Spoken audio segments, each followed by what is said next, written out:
Hello.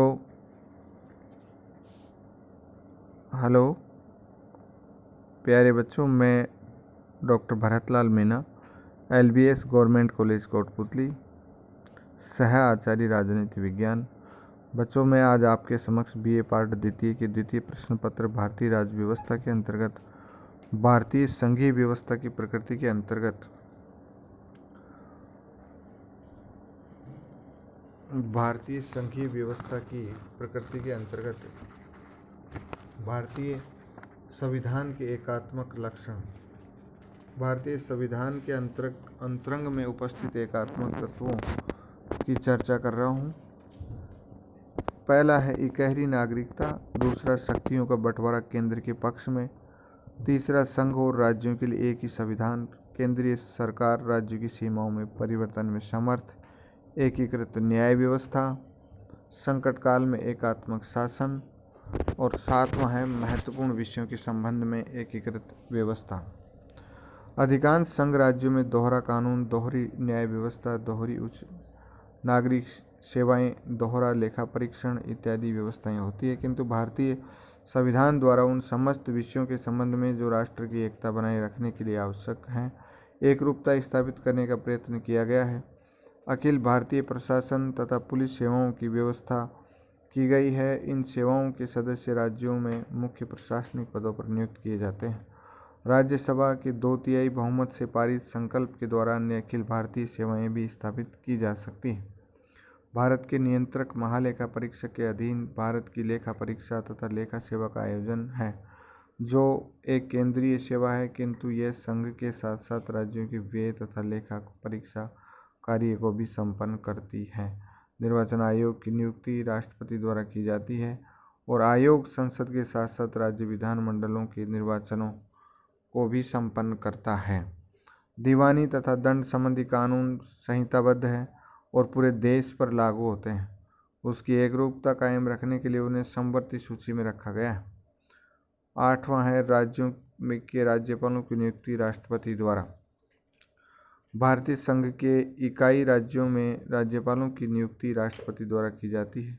राज्यपाल राष्ट्रपति के प्रसाद पर्यंत अपने पद पर रहते हैं। राज्यपाल केंद्र के प्रतिनिधि के रूप में कार्य करते हैं। राज्यपाल द्वारा इस तरह से केंद्र सरकार का राज्यों पर प्रत्येक स्थिति में पूर्ण नियंत्रण रहता है। राज्यपाल की नियुक्ति किए जाने की यह विधि संघात्मक सिद्धांतों के प्रतिकूल है। वह केंद्र और राज्य के प्रति भक्ति में पारस्परिक विरोध की स्थिति में केंद्र को ही प्रसन्न रखना चाहेगा, चाहे इससे राज्य के हितों का बलिदान ही क्यों न हो करना पड़े। नौवां है आर्थिक दृष्टि से राज्यों की दुर्बल स्थिति। संविधान द्वारा वित्तीय दृष्टि से राज्य केंद्रीय सरकार पर निर्भर बना दिए गए हैं। केंद्र द्वारा राज्यों को विभिन्न प्रकार के अनुदान आदि दिए जाते हैं और इस आर्थिक सहायता के कारण केंद्र राज्यों पर छाया रहता है। आर्थिक क्षेत्र में आत्मनिर्भर न होने के कारण राज्यों की स्वायत्तता नाममात्र की है। 10वां है राज्यों को राज्यसभा में समान प्रतिनिधित्व नहीं। विश्व के अन्य संघों में प्राय उच्च सदन में छोटे बड़े सभी राज्यों को बराबर प्रतिनिधित्व दिया गया है। वहाँ पर उनके आकार तथा आबादी का ध्यान नहीं रखा जाता, परंतु भारत में राज्यों को राज्यसभा में समान प्रतिनिधित्व नहीं दिया गया है। 11वां है राज्य विधानमंडलों द्वारा पारित विधेयक राष्ट्रपति की स्वीकृति के लिए यद्यपि सामान्यतः राज्य विधानसभा द्वारा पारित विधेयक राज्यपाल की स्वीकृति से कानून बन जाता है, किंतु कुछ विधेयक ऐसे भी होते हैं जिन्हें राष्ट्रपति की स्वीकृति के लिए सुरक्षित रखना पड़ता है। उनकी स्वीकृति प्राप्त होने पर ही कानून बनता है।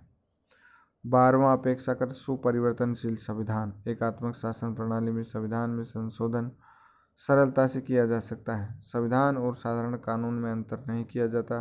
भारतीय संविधान में भी ऐसे अनेक अनुच्छेद हैं जिनका संशोधन संसद साधारण कानून से कर सकती है। 13वां है केंद्र द्वारा राज्यों के मतभेदों का निवारण। संघ तथा राज्यों के बीच अथवा दो या दो से अधिक राज्यों के बीच विवादों का निपटारा करने के लिए संघ की स्थिति महत्वपूर्ण है। केंद्र सरकार के पास समन्वयकारी शक्तियां हैं। केंद्र सरकार ही वित्त आयोग, अंतर्राज्यिक तथा क्षेत्रीय परिषदों का गठन करती है। क्षेत्रीय परिषदों के माध्यम से केंद्र राज्य सरकारों की शक्तियों पर नियंत्रण रखता है। प्रत्येक क्षेत्रीय परिषद के अध्यक्ष के रूप में राष्ट्रपति एक केंद्रीय मंत्री की नियुक्ति करता है। भारतीय संविधान में बहिरंग व्यवहारिक स्वरूप में उपस्थित एकात्मक तत्व संवैधानिक प्रावधानों के अतिरिक्त भी कतिपय ऐसे राजनीतिक तत्वों का उदय और विकास भारत की राजनीतिक व्यवस्था में दिखाई देता है जिनसे एकात्मकता में वृद्धि हुई है। केंद्रीयकृत संघवाद का उदय हुआ है। ऐसे कुछ तत्व इस प्रकार हैं। भारतीय संविधान के बहिरंग व्यवहारिक स्वरूप में उपस्थित एकात्मक तत्व। पहला है प्रधानमंत्री का चमत्कारी व्यक्तित्व।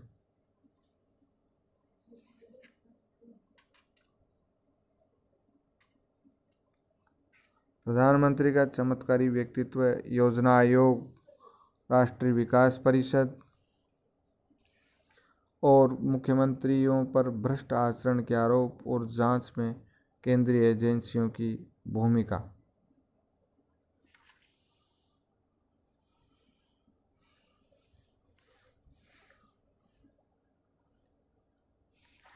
धन्यवाद बच्चों।